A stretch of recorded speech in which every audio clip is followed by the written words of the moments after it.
In this video, I'm going to be taking my throttle body off and cleaning it. I didn't really have much of a reason to do it. I just kind of felt like it, which is kind of how I work. The hardest part really is going to be taking these screws off that you can't really see, unfortunately, so you have to kind of feel around. Don't forget to take the little sensor off the front there, too.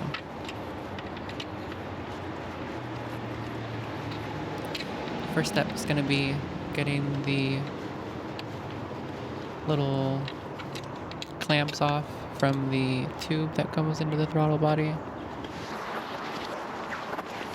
But don't forget to put, gloves are important too. So make sure you have your fingers protected. And then pushing that tube off of the throttle body, it takes a little bit of effort, but I found like pushing down in the seal, or not the seal, sorry, the bend on there, you can kind of like pop it off. So there you go. Just gotta loosen it up. The clamp parts there don't actually like come off of the tube, so.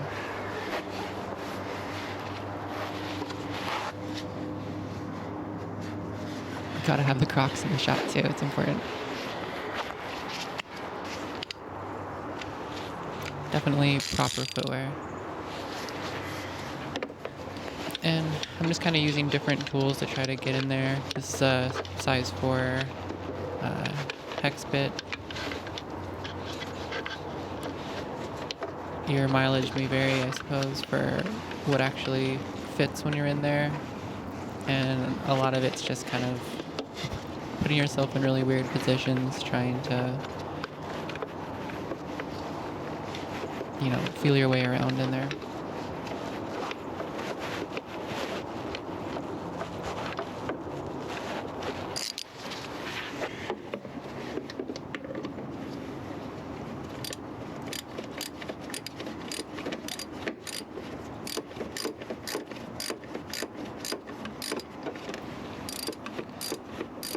And again, it's not that it's necessarily difficult, it's just a lot of little movements. So, and for 3 of these, the rear, left, right, and then the front right, you can't really see them all that well. But once you get them all out, and I saved the easiest one for last, you can just kind of pull the thing right off, and there it is. So it's definitely, it was a little bit dirty for sure. When I did my research, I guess, online, it seemed like I thought that the middle part was going to be silver. So when I first pulled it out, I kind of thought it was a lot dirtier than it really was.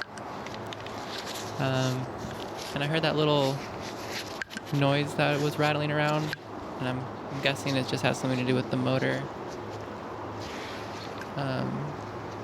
So at first I was kind of trying to figure out what that was, but it's probably not a big deal, hopefully. And then kind of wanted to get a shot of what it looked like underneath. So you can kind of see the seal in there. I also noticed that my water pump seems to be maybe leaking a little bit, but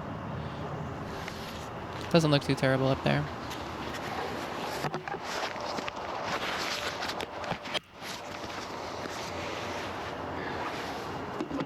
So now it's time to go and start cleaning it up.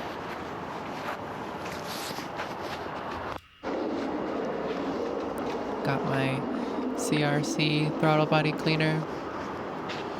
Moving it to an area that I don't mind getting a little bit oversprayed. Grabbing my little shop rag microfiber thingy, so I don't get any dirt on the thing I'm trying to clean. And always read the instructions, of course, which as I use my very precise thumb motions here to make sure I'm not missing something really important. To be honest, I was seeing if I needed to shake it or not, but... And nearly get defeated trying to take the little straw off.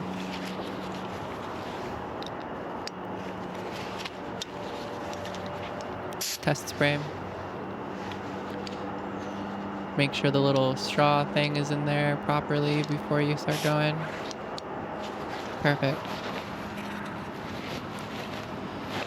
And at this point, as long as you're wearing your safety shoes like I am, you just kind of start spraying it down. I'm sure there's like a better way to do this or something. Eventually I'm going to use like some brushes and stuff to clean it off too, but I figured maybe like a little pre-soak wouldn't be too bad.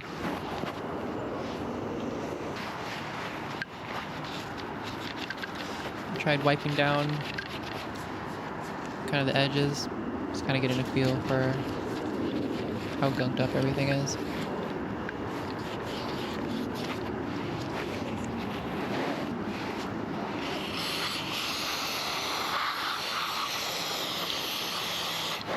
I don't think you can use too much. So I was just kind of being pretty liberal with it.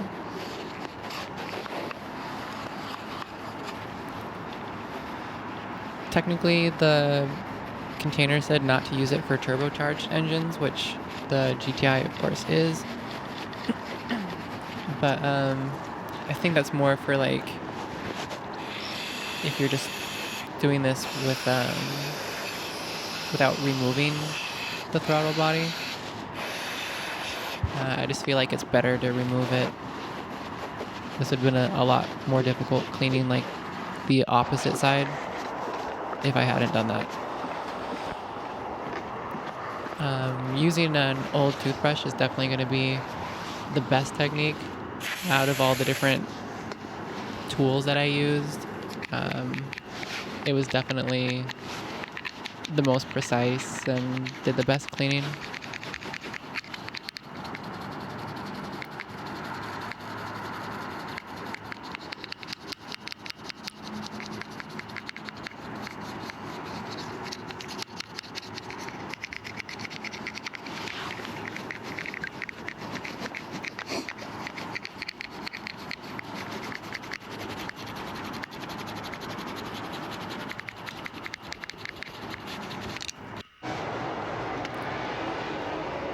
And there we go. That's a much cleaner looking throttle body than we had before.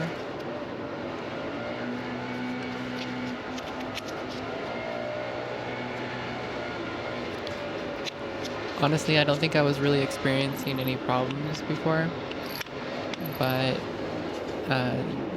I guess if I'm being really honest, I'm trying to work myself up to taking the intake off and doing a carbon cleaning.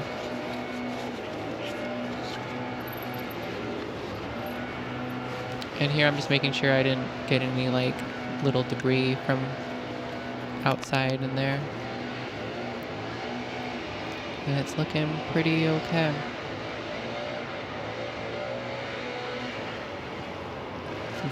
That side wasn't that dirty in the first place anyway, but the intake side is definitely a lot cleaner. And I'm also trying to make sure I remember which way it goes in.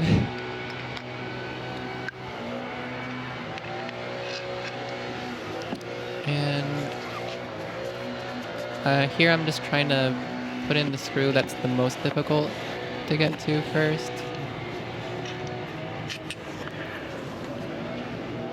And there's sort of like an easier way to do this, I guess, where if you just get a few of these screws in there by hand, it'll kind of hold itself in a little bit easier. So rather than like screwing one in all the way and then the next one, just kind of get each one in there by hand.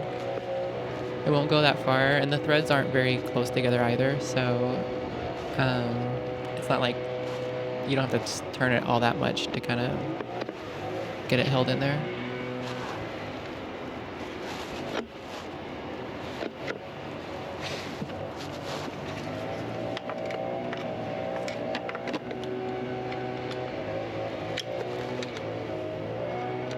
And usually I'll work in like a star pattern. I don't know if it's really necessary here. I don't think I do that when I'm just putting these ones in because I'm not really fastening it down yet. I'm just trying to get it held in so I can find out where the screws are supposed to go since you can't really see what you're doing. And honestly, like a ball joint Allen is really helpful here because the angles aren't super great.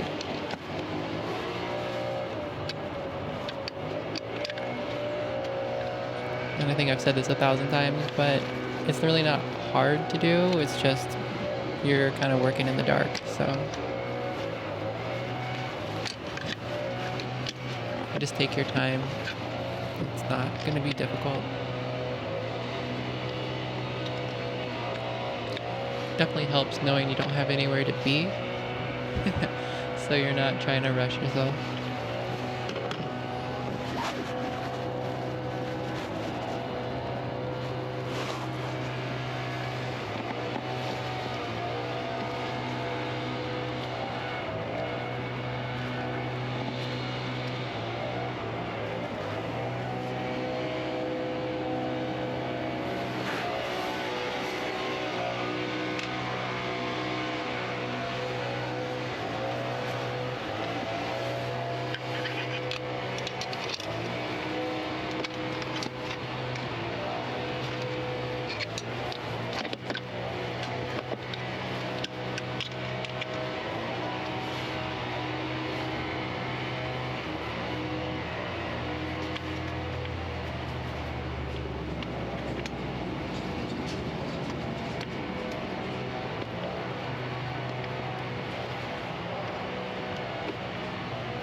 And then once you have everything kind of held in, I'm just kind of making it snug.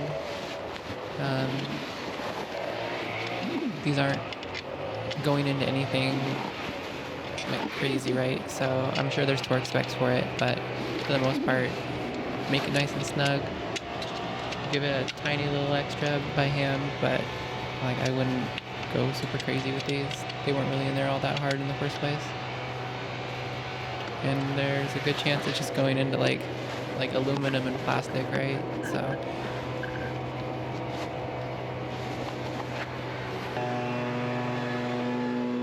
and then putting this thing on, honestly I think this might be the hardest part because you have to like the way that I found that was easiest, I guess, is just place it over the bottom tube and don't actually tighten it down yet there. Have it face kind of vertical when you have it on that lower tube, and then try pushing down and twisting towards the throttle body so that you can kind of get it attached and line up that little elbow tube for the throttle body, and that way it'll kind of align for the throttle body, and then you kind of pull up from that elbow bend and wiggle it onto the throttle body.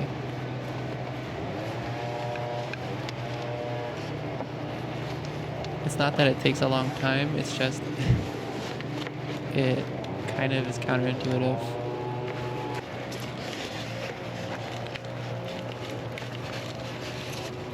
But if you just wiggle it around a bunch, pull and push, eventually get it on there, then you can just fasten it up and you're all set.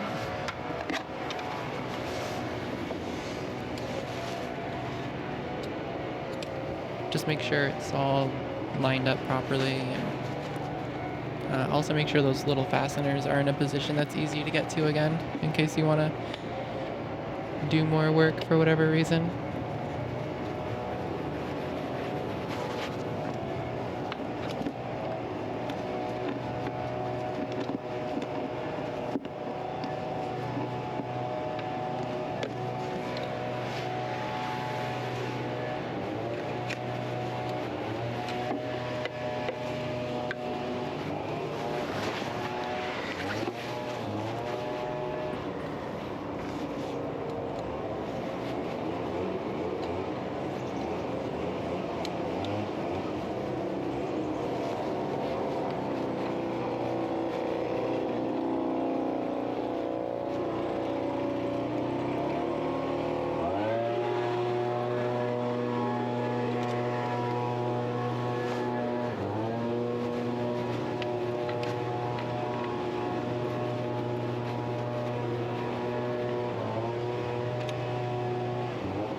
make sure you put that throttle body sensor back on before you walk away.